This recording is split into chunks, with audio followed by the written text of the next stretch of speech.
Welcome, everyone. Welcome back.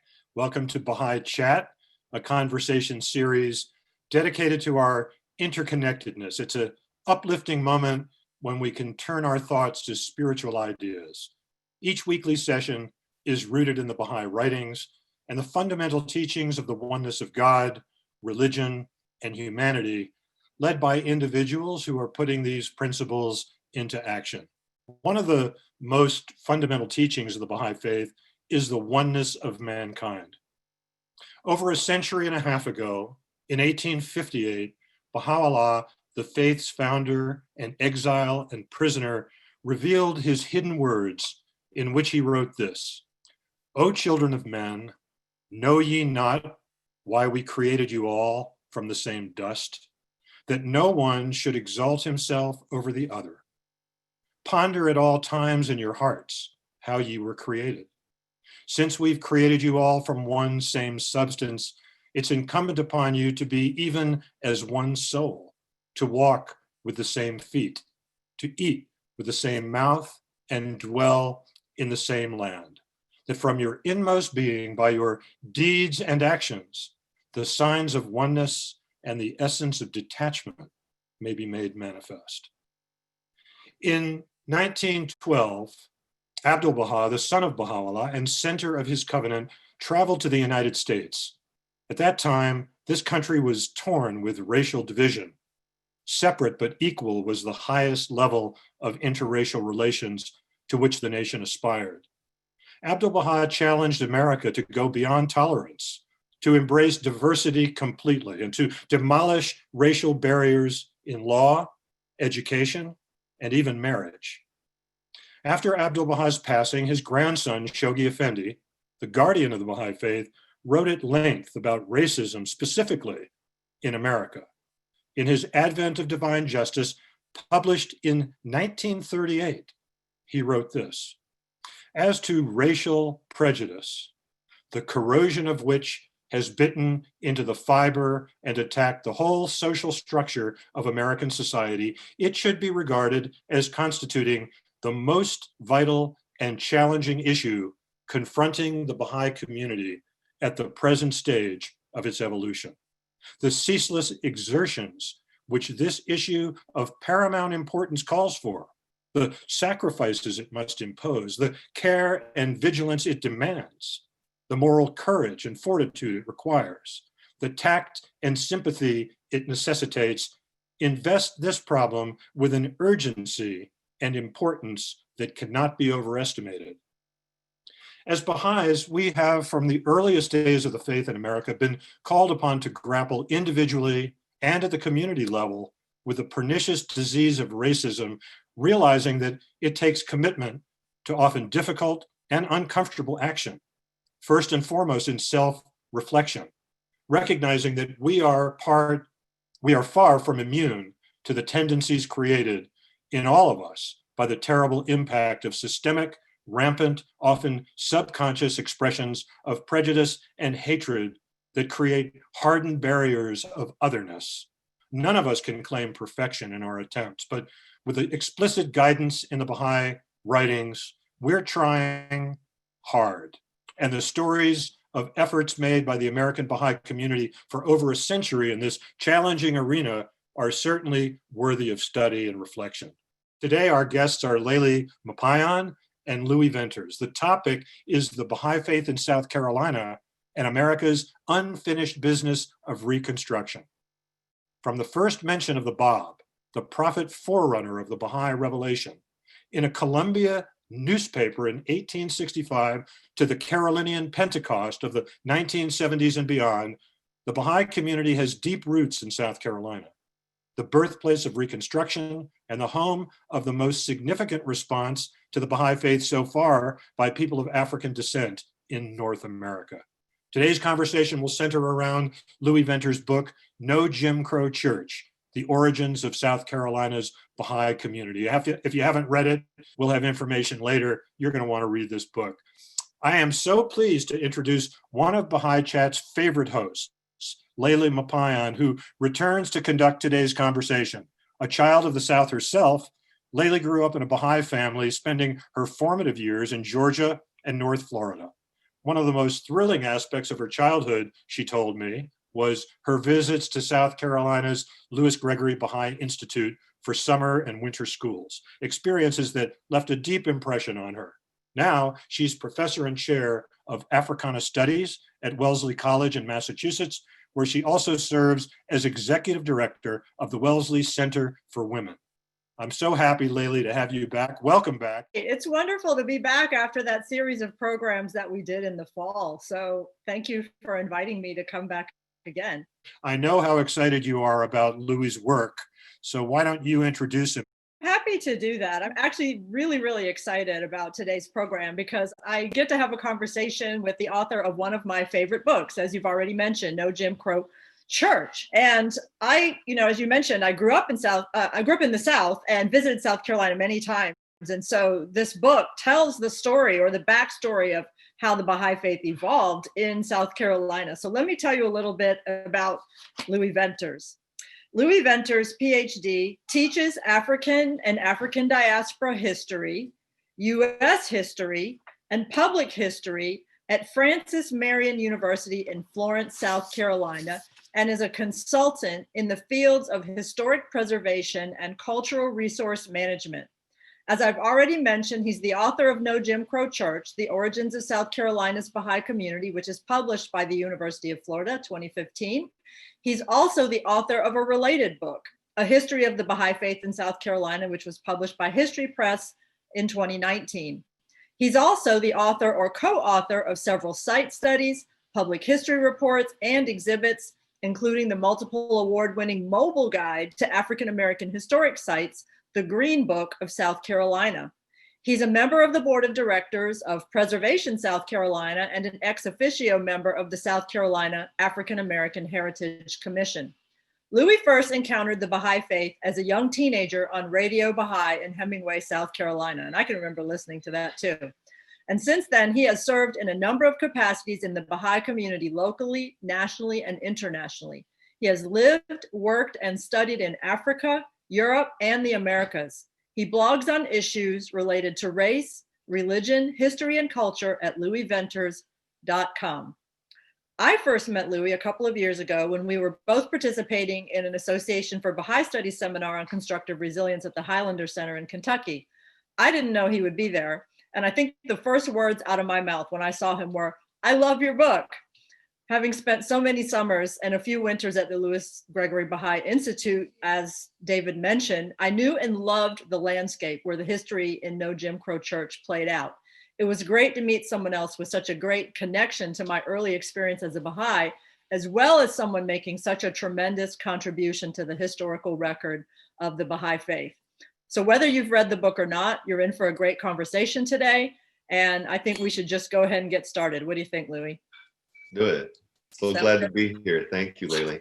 Great. So let's just start broad and work our way down. I want to know, why is South Carolina such a remarkable example, and what made you want to write a book about the Baha'i Faith in South Carolina? Well, so that's sort of a two-part question. So when I first became a Baha'i about 1989, I started to hear stories from elders in the community about the 1970s, the era that they called mass teaching, or teaching among the masses. And they told stories that really blew me away. Told stories about, walking across the field in the, way out in the countryside in South Carolina in 1970, 1971, and finding an older woman on her front porch and said, come on over here. Welcome. The Lord told me last night that you would be here today with a message. And I heard stories like that from enough different people who were not in the same place at the same time, that just my young brain knew that this was something that was important. And the more I got familiar with the Baha'i community in the United States, the more I understood that American Baha'is as a whole hold South Carolina in a special place. So from a very young age, I became a Baha'i as a teenager, and so at a young age, and also from my earliest exposure to the Baha'i community, I knew that this was a story that somebody had to tell, but I had never read it in a book. And I asked people, where can I go to find out more about this? And it turns out it was just in people's heads. It was just in people's memories. And a lot of the folks that I talked to at that time since then have passed away, right?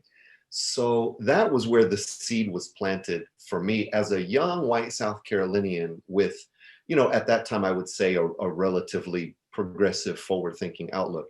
It was perfectly normal for me to see my state at the bottom of any list of good things that you could find, right?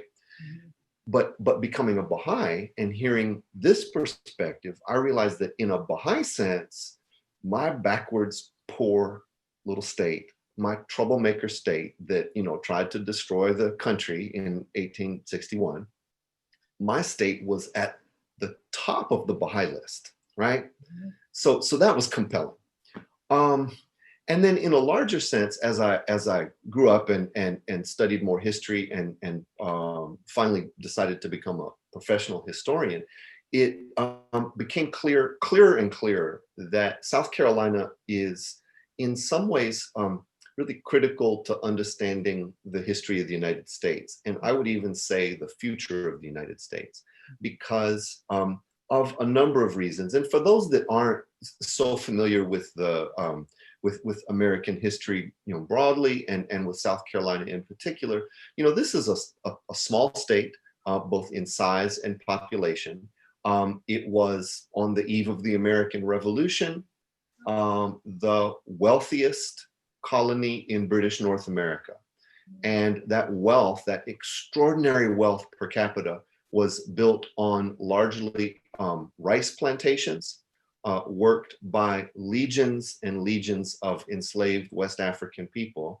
And because of the unique geography and demographics of South Carolina, this is the place in English-speaking North America where the most African cultural retentions took place.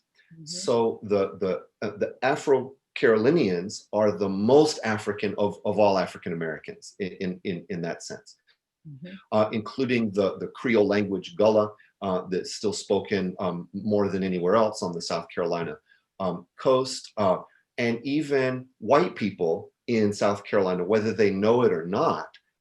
We do all kinds of African things without claiming them as such most of the time. If you ask a white South Carolinian or a black South Carolinian, how do you, if you observe whites or blacks introducing themselves and getting to know somebody new, the first question after the names is, so who are your people? Where are you from? Right? And that speaks, that's black and white South Carolinians. We all do it. That's just the first example that comes to my mind of very African ways of situating ourselves in a social context, a historical context. We do it reflexively, without thinking about it. But we're playing out how African South Carolina culture is. Fast forward to the 1840s and 50s, and South Carolina, with its very large enslaved population and its white minority, was the most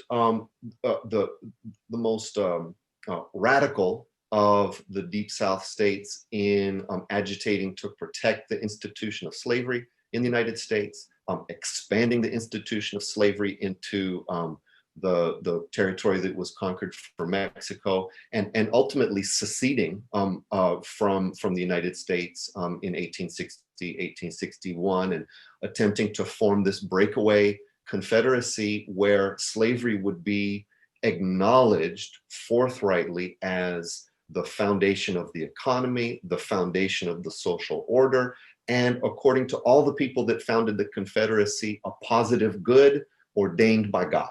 Right?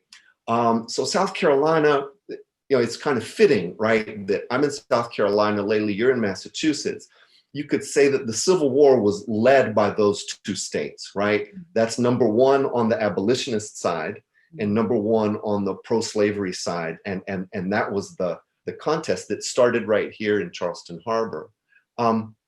After the war, South Carolina was first in Reconstruction. This experiment that the United States conducted for the dozen years or so after the war of trying to figure out how to establish a new republic where race would not be a factor, right? A new republic where all the stain of slavery, all the badges of inferiority would be removed. The first attempt at making a multiracial society, an equitable multiracial society. You can say by a number of measures that South Carolina went the furthest in that direction during Reconstruction and fell the hardest when Reconstruction was undone in the 1880s and 1890s. So then if you fast forward to the civil rights movement of the 1940s and 50s and 60s, South Carolina was also in many ways in the forefront, even though Alabama and Mississippi tend to get a lot of the press. And we think of, the sort of our classical idea of the civil rights movement is that it started with the Montgomery bus boycott and it ended somewhere with the March on Washington in 1963. And then all of a sudden there was the Civil Rights Act and the Voting Rights Act. Those are all good. And that's very, very appropriate. But South Carolina played a really early and important and outsized role in those developments as well. So I don't think it's a coincidence that there's this historical weight behind South Carolina. This state has punched way bigger than its weight in terms of its importance in the country for a very long time. And my little Baha'i historian's brain from early on said, surely there's a connection with why these things happened in the Baha'i community in the 1970s and all. So that's where the whole thing started. Kind of a long answer to your question. Story. I mean, it's funny because I can remember when I was a young person, my parents talking about Frogmore, the city where everyone became Baha'is, and there was that kind of legendary feel. And as a kid, I didn't know all the details, but I thought, wow, is there a place where this has actually happened? And so, that kind of aura hung over South Carolina. But what I love about what you just did is you painted a very nuanced portrait of South Carolina by really starting with its Africanness and the way that South Carolina has been, a point of entry for Africanity into the United States. But at the same time, it's had to live underneath this, kind of history of racial oppression with which it has been associated due to the slave trade and to the plantation, economy and all of those things. And yet, because of the extremes to which that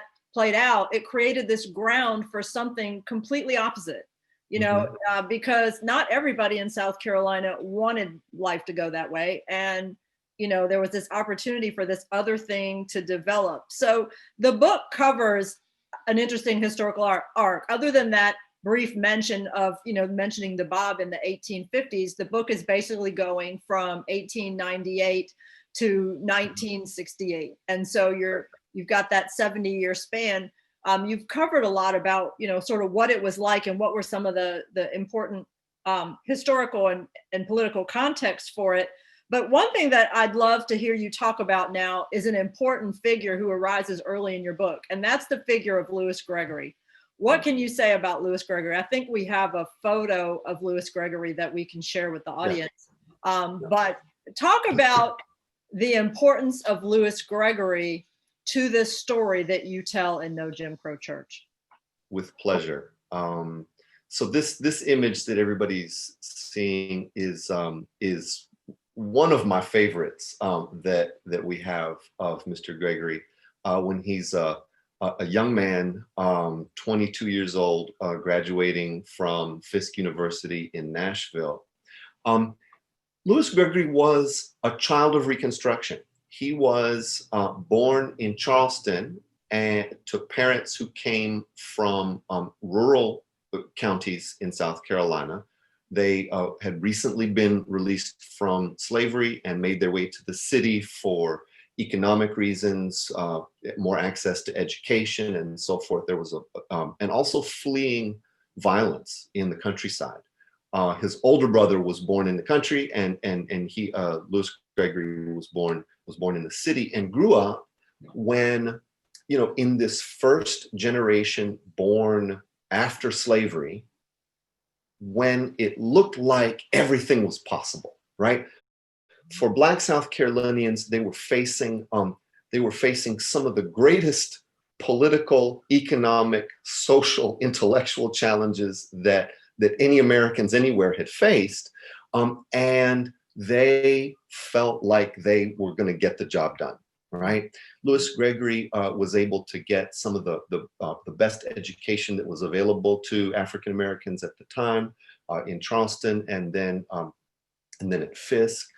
He came back to Charleston for a little while and taught at his high school, Avery Institute, and edited a newspaper for a while. Until then, he decided to go on to law school at Howard in Washington, D.C., the intellectual capital of Black America at the turn of the century, and coincidentally, the big city in the United States with a big Black population in 1900, 1910.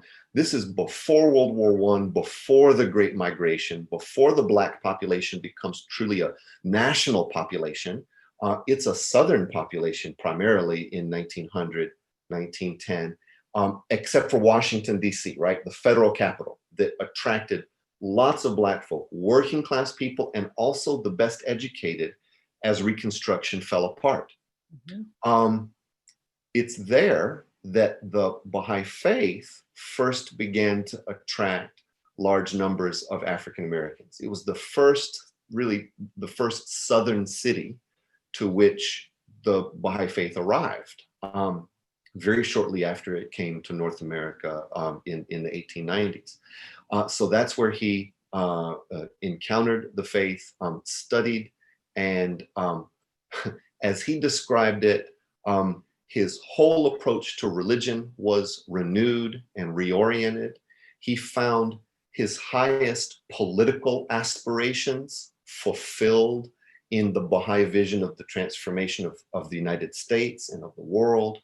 And he found his life's purpose and became, over the next 40 years, one of the most important, if you will, founding fathers of the American Baha'i movement. He was elected to a number of important administrative positions by, incidentally, a membership that was still overwhelmingly white, which is quite significant in those days. And he became an itinerant lecturer. He traveled all over the United States, speaking about the Baha'i teachings and principles, using all of his network in the African-American, educated elite. Every city he went to, he could look up the Black lawyer and find a venue to speak, for example. So he's one of the most important Baha'is in the American Baha'i movement, really a builder of the early administrative system that we have. He helped frame the National Baha'i bylaws and constitution because he was a lawyer. We don't think of him, most Baha'is I think today don't think of him as much as an administrator, but that he really shaped the structure of the community that now has spread around the world. And he probably more than anybody else was key in making sure that this early American Baha'i movement, early in the 20th century, emerged on a firmly, clearly, unapologetically interracial basis. Mm-hmm. because it should be noted, right, for those that aren't as familiar with the system of Jim Crow that came shortly after Reconstruction, that segregation of Black and white Americans, and really it was a nationwide system, just with different, if you will, local variations depending on what part of the United States you're in. And I hate to put it this way, but what non-white population you're trying to keep down. Jim Crow looks different in California and South Carolina and New York, but it's baked into the whole approach of the United States in the early 20th century, and that includes religious practice. Mm-hmm. Mm-hmm. Even, I would say, especially, it includes religious practice. Mm-hmm. You know, W.E.B. Du Bois, really are one of our greatest American intellectuals ever, said in 1903, he published his first magnum opus, The Souls of Black Folk. And he called it The Souls of Black Folk on purpose, right? Because what he's arguing in that book and in everything he wrote thereafter, even after he became a communist, what he's trying to argue is that people of African descent are as much human as anybody else, right? That their spirit is noble. He had to argue that because white America didn't believe it and they didn't practice it. The reason you can discriminate against Black people, the reason you can segregate Black people, the reason you can take their vote away, the reason you can kill them with impunity is that they're not human like the rest of us, right? So to speak. So it's this spiritual problem that's at the heart of racism, of white supremacy in the United States. Du Bois understood that, and Louis Gregory understood that. Mm-hmm. And so as opposed to the way all the other religious communities, certainly in the South, but really this is the case everywhere, just about every other religious community in the United States in the early 20th century just bowed to Jim Crow. Segregation is the rule in religion as it is everywhere else. And the American Baha'i movement could have, the Baha'i Faith came to the United States just as the Jim Crow system of segregation is coming into its own in the 1890s and turn of the 20th century. It would have been easy for the Baha'is to just go with the flow. It would have been safer to go with the flow, and they didn't. And that's because of the scriptures of the faith. That's because of the international leadership of the faith that was uncompromising, always pushing, always insisting that the American Baha'is do more, be more fearless. And also it's because of the courage of the American Baha'is themselves. And I would put Louis Gregory among the very forefront of those who had the vision of what Baha'u'llah's teachings of the oneness of humanity must mean for the transformation of the United States. Mm-hmm. And it goes far beyond politics. For Louis Gregory, he was a Republican, like all African Americans were. That was the party that won the Civil War and emancipated, the enslaved, right? So he was an activist. He believed in agitation. He wanted to get things done. He realized with the Baha'i teachings, as he encountered this way of thinking, that the kind of transformation that was required it included politics, it included governance, right? How we make decisions in community. But it was bigger than that, more far-reaching and goes deeper, right? So Louis Gregory is central to bringing the Baha'i Faith further into the South.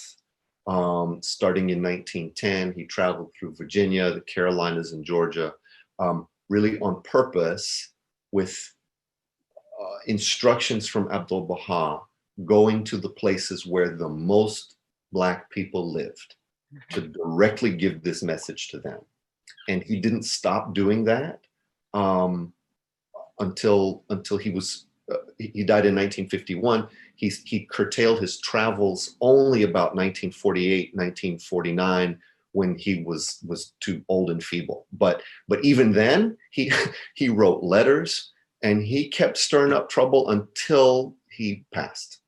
Well, that's one of the things I most enjoyed about the book was all the details you gave about Louis Gregory's movements to different places, his teaching strategies, the kind of places where he showed up, from community halls to high schools to college classrooms, and, even, his interactions with Abdu'l-Baha when Abdu'l-Baha came here. And, there's just so many details to give us a sense of what Louis Gregory was like. And obviously he was a son of South Carolina, but he was a son of South Carolina who left, did other things, but never forgot South Carolina, and was always in close touch, raising up the community there. And that was a beautiful thing. You alluded in your last set of comments about the way that the institutions of the faith and the world leaders, whether Abdu'l-Baha or Shoghi Effendi, actually corresponded with and kept close tabs on the growing Baha'i community in South Carolina, and particularly how they were addressing racial issues and living out the faith's mandates of racial amity and racial unity and interracial harmony against the backdrop of Jim Crow and the laws and the norms that really put them in harm's way. Could you share some of the stories from the book about how the Baha'is navigated that, and the importance of that urging from Abdu'l-Baha and Shoghi Effendi to say, no, don't stop, keep pushing through on racial issues? Sure.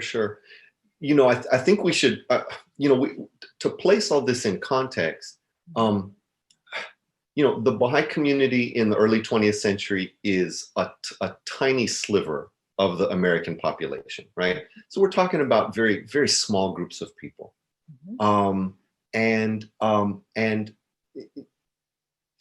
you have to wonder a little bit, what must have gotten into good, upstanding Southern Black and white Baptists and Methodists and Episcopalians, and what possessed these people to band together and reach across this racial divide that was, for white people to reach out to African Americans, it was possible during Jim Crow. It could be, in rare cases, it could be deadly. More commonly, it could be, socially uncomfortable. There could be economic repercussions, and so forth.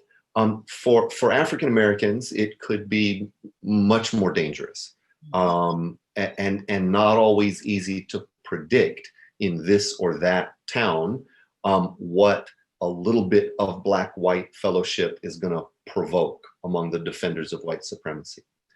So the threat of repercussions, the threat of violence is surrounding any attempt by anybody in Jim Crow South Carolina, in the Jim Crow South, whether you're in a religious community that's thinking about reaching out, whether you're in the labor movement in the early 20th century, when the Communist Party starts to organize African Americans in Alabama during the Great Depression, when it went in, the YMCA, the YWCA, good, solid Protestant organizations, right?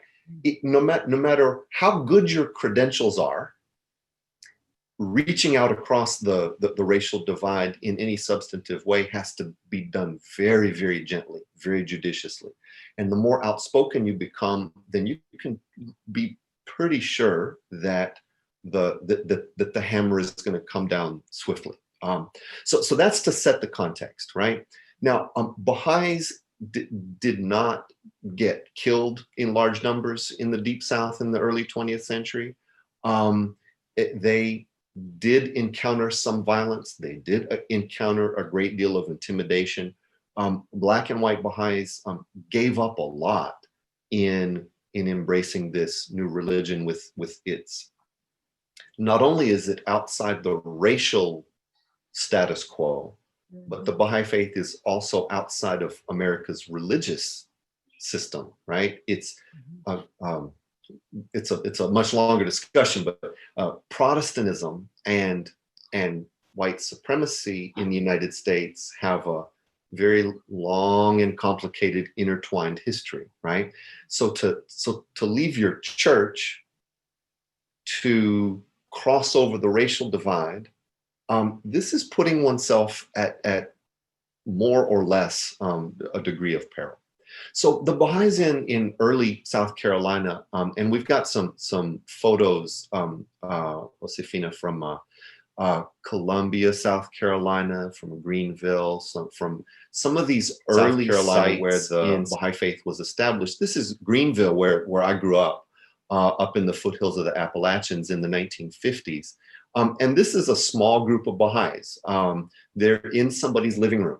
And that's usually the way, that's one of the ways that they had their gatherings most frequently, is in somebody's private home, where frankly, you can close the curtains, right? Where you can try and keep the neighbors from peering in, and where Black and white people may be able to sit down and safely and pray together and study together and so forth without being bothered. I have heard stories from many times of, in this era, in the 30s, 40s, 50s, often when the meeting is held at the white Baha'is' home, the Black Baha'is, for their safety and security and for the protection of the whites, the Black Baha'is would go to the back door, as was the custom, right? As if they're servants, right? And come in to not attract undue attention. But then once they're inside and the door is shut, the white Baha'is are, serving the Blacks with their own hands, right? It's tea and cookies, and it's people praying together, and it doesn't sound like the sort of radical,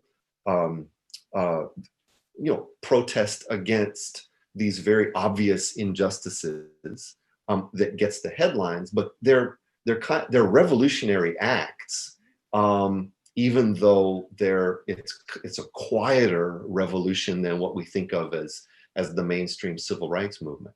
So they carved out these spaces, right? These kind of private spaces where they could be safe. But they also took out ads in the newspaper and wrote letters to the editor. They also reached out to the local NAACP in whichever town they lived in.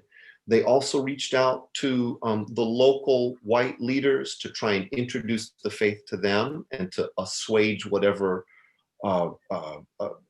fear the whites might have. They reached out to local Black leaders they tried to give aid and comfort to the civil rights movement and to anybody, Black or white, who was also trying to move their society forward. They did as much as they could with, very limited resources, just a handful of people, putting their lives and their livelihood on the line. One of a family that I was very close to in Greenville, when I became Baha'i, the Abercrombie family. I heard stories of when they all, this is an African-American family that became Baha'is about 1960, 61. And Charles Abercrombie, the father, was a building contractor. And he said, as soon as people found out that I was a Baha'i, all my jobs dried up. The police in Greenville were very frequently sitting outside, this is 50s and 60s, sitting outside this or that home where a Baha'i meeting is taking place. And when the meeting is over at night, they would turn on their headlights to face the front door, right? So that everybody coming out of the meeting, the police can see exactly who they are, right? So this kind of intimidation is those kinds of stories are frequent. People had crosses burned in their yards. There's a kind of a harrowing story from Augusta, Georgia, in the late 50s, early 60s, when when there's a Baha'i fireside meeting going on, and the guys literally come with pickup trucks and shotguns, and disaster is very narrowly averted.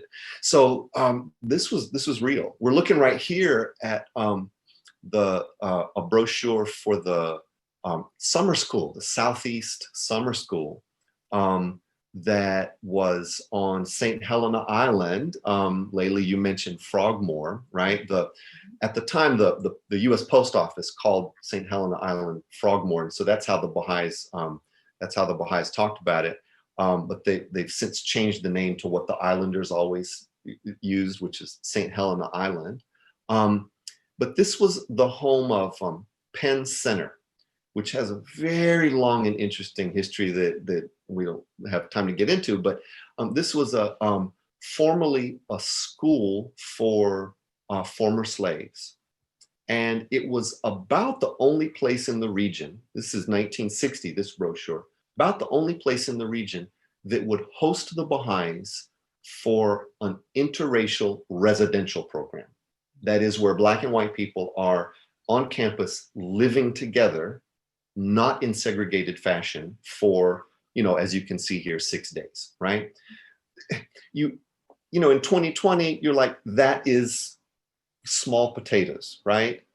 In 1960, they couldn't find a place to meet. People that had facilities would not rent them to the Baha'is, right? So they had to go to this very isolated Black majority island off the coast of South Carolina, like literally on the mainland, nobody would have them. So they went to this little Black island, right, where they were safe. I love the brochure because, St. Helena Island is you got to drive to get there. Wherever you are, it takes a long time to get there. But I love the way they designed this brochure because, if you can see, Savannah, Augusta, Columbia, Sumter, Charleston, the Atlantic Ocean, it's like all roads lead to Frogmore, right? Wherever you're coming from, this is the center of our universe, right? This was such an important place for Baha'i community building, identity building, right? Building these bonds of friendship that sustained these people through thick and thin.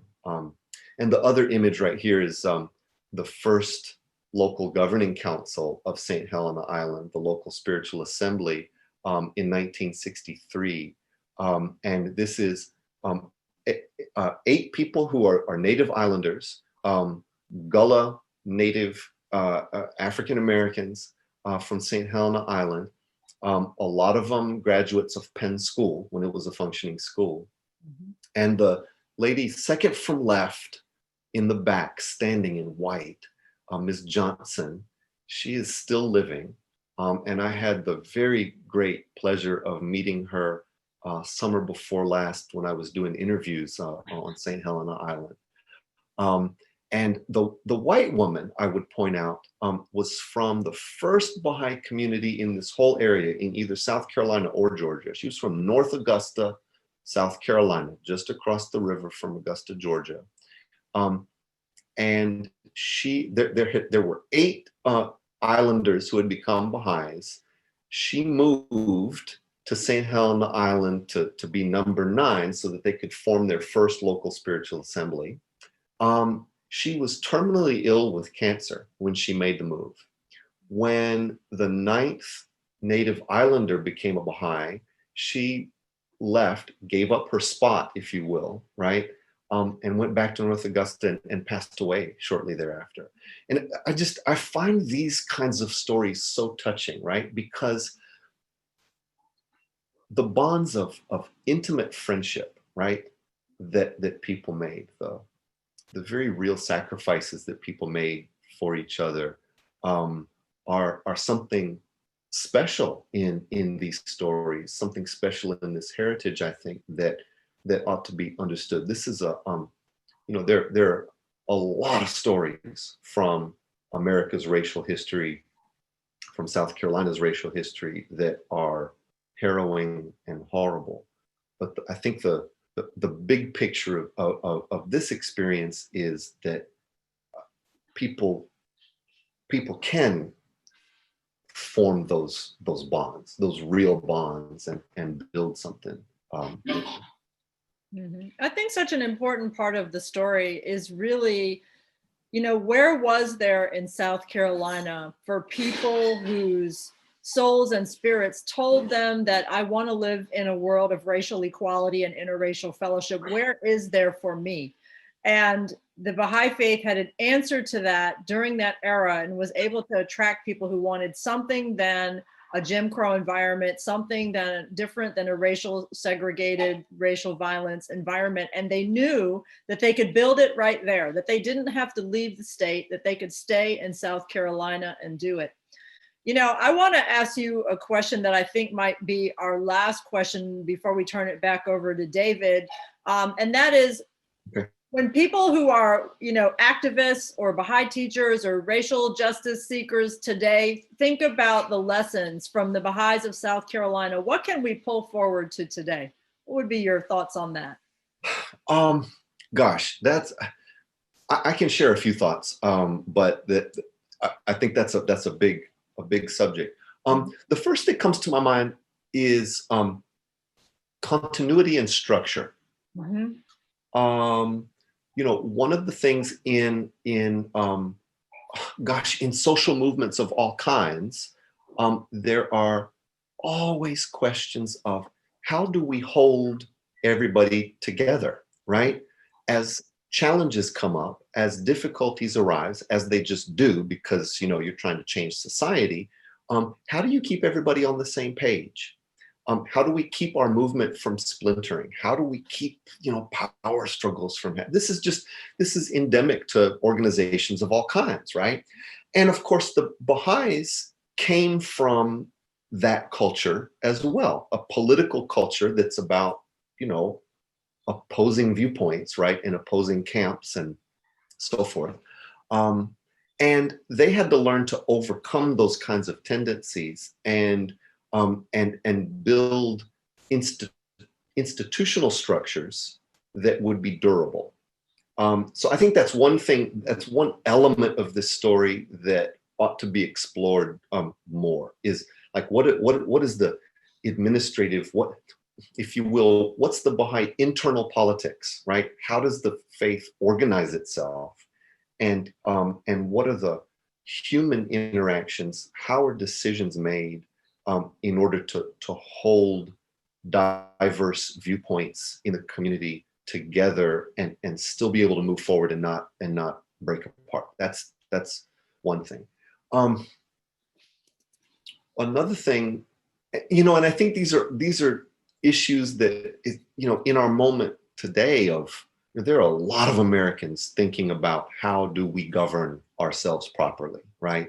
How do we move our country forward in terms of racial justice? So, these are stories from 50 years ago or 100 years ago, but it's the day before yesterday. I think another thing that comes to my mind about the Baha'i contributions maybe to how we think about social change is Baha'is have always been in this for the long haul, right? It's really the long game, right? And this comes from the history of the faith and the particular teachings of the faith that say, this is the springtime of humanity. Mm-hmm. And yes, we are experiencing some violent spring storms, right? And that hurts. Mm-hmm. But if we step back and look at the evolution of the human race on this planet, mm-hmm. this moment of increasing global connection, when we can see the whole planet as one homeland, and when a lot of us are struggling to accept that reality, by fits and starts, the Baha'is had this way of learning to look way past their own lifetimes even, mm-hmm. And to be able to engage in the marathon that is changing the world, not the sprint, right? And so this is to your question about, how did the central figures of the faith guide this unfoldment. That's one of the things that Abdu'l-Baha did, that Shoghi Effendi did, that the Universal House of Justice today still does, is situate whatever the particular task is right now, whatever the most pressing problem is that the Baha'is need to face, or here's the next thing we need to attend to. They had this way of putting it in context, always context. Where do you, at this precise moment, where do you fit in history? Mm-hmm. And that knowledge, I think, enabled these people to do, it's usually quiet heroism, but it's heroism nonetheless, and to do it for years and years and years. So those are a few things that I think deserve some more exploration that have come up for me, and I look forward to engaging with you. And there's I think some interesting things that we need to be talking about and exploring in practice going forward.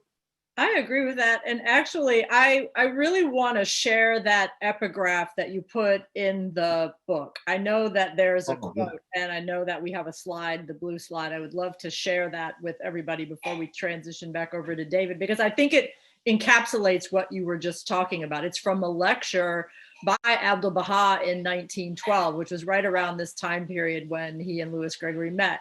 Abdu'l-Baha said, "Some movements appear, manifest a brief period of activity, then discontinue. Others show forth a greater measure of growth and strength, but before attaining mature development, weaken, disintegrate, and are lost in oblivion.